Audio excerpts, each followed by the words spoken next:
নমস্কার বন্ধুরা, সবুজ মেরুন বাগানের আরেকটি শর্ট ভিডিওতে আপনাদের সবাইকে স্বাগত জানাই। শীতের পরে ড্রাগন গাছে মিশ্র খাবার প্রয়োগের পর প্রচুর ব্রাঞ্চ বেরোতে শুরু করেছে, কিন্তু আমরা এই সব ব্রাঞ্চকে কিন্তু রাখতে পারবো না, কারণ গাছটি 4 থেকে 4.5 ফুট হাইটের পরে এটা স্টান করে দেওয়া আছে। তারপর থেকে নিচ থেকে যে ব্রাঞ্চগুলো বেরোবে সেগুলো আমাদেরকে না চাইলেও কিন্তু আমাদের কেটে ফেলতে হবে। দেখে খুব মায়া লাগছে কাটতে, কিন্তু এইগুলো ব্রাঞ্চগুলোকে আমাদের কেটে ফেলতে হবে, কারণ এই ব্রাঞ্চগুলোতে ফল তেমন আসবে না এবং এরা প্রচুর খাবার, গাছের যে মূল খাবার সেটা কিন্তু এরা খেয়ে নেবে। তাই আমাদের এই ব্রাঞ্চগুলোকে কেটে ফেলতে হবে।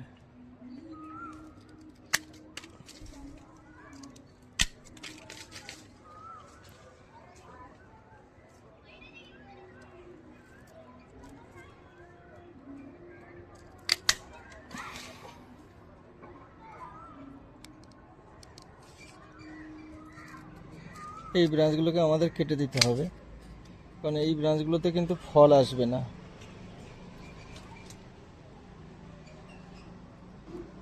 অনেক আগে কাটা উচিত ছিল, কিন্তু সময় অভাবে এগুলো কেটে ওঠা হয়নি। অনেকটা বড় হয়ে গেছে, অনেকটা খাবার এরা গ্রহণ করে নিয়েছে। এইভাবে আমাদেরকে কেটে পরিষ্কার করে দিতে হবে। আর একটা বিষয়, এরকম অবাঞ্ছিত কিছু ব্রাঞ্চ সেগুলোকে কাটতে হবে।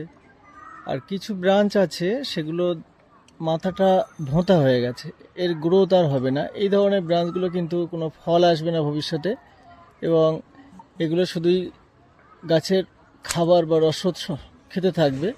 এই জন্য এদেরকে আমরা গাছ থেকে কেটে বের করে দেবো।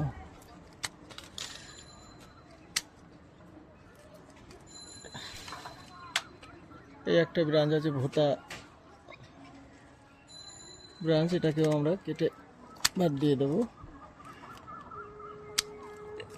এভাবে গাছকে আমরা একটা শেপ দেওয়ার চেষ্টা করব। এই ধরনের ব্রাঞ্চগুলোকে আমরা রাখবো, যেগুলোতে ভবিষ্যতে প্রচুর ফল আসবে, সুচালো মাথা, তার মানে গ্রোথটা অনেক বেশি। এই ধরনের ব্রাঞ্চ যত বেরোবে আমরা ওপর থেকে রেখে দেবো।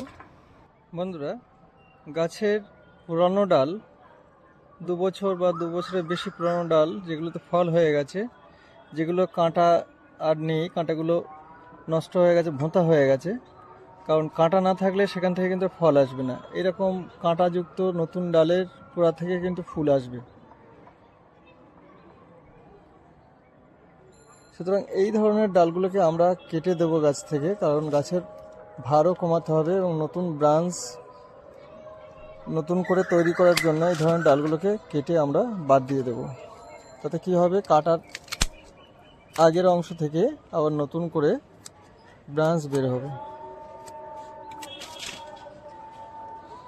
কারণ ড্রাগন গাছে প্রচুর ব্রাঞ্চ বেরোয় এবং গাছের যে ওজন স্ট্যান্ডের ওপরে রাখা অসম্ভব হয়ে যায়। সেই জন্য আমরা এই ধরনের ডালগুলোকে কেটে বাদ দেবো। এই ডালটাও কেটে বাদ দেবো, কারণ এই ডালটাতে দেখুন এগুলো সব ভোঁতা হয়ে গেছে, কারণ এখান থেকে ফল হয়ে গেছে, এর আগে এখানে ফল হয়ে গেছে, এবং কাঁটা না থাকলে কিন্তু কাঁটার সেই ডালে সেই ব্রাঞ্চে কিন্তু ফল আসবে না। সুতরাং এই ডালটাকেও আমরা এখান থেকে কেটে বাদ দিয়ে দেবো।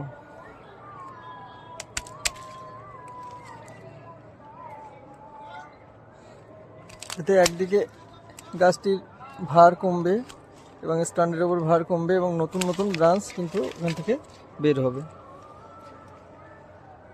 এটাও আমরা এখান থেকে কেটে বাদ দিয়ে দেবো। এইভাবে আমরা গাছের ওজন, পুরনো ডাল কেটে গাছের ওজন কমাবো এবং নতুন নতুন ব্রাঞ্চ তৈরি করে নেব।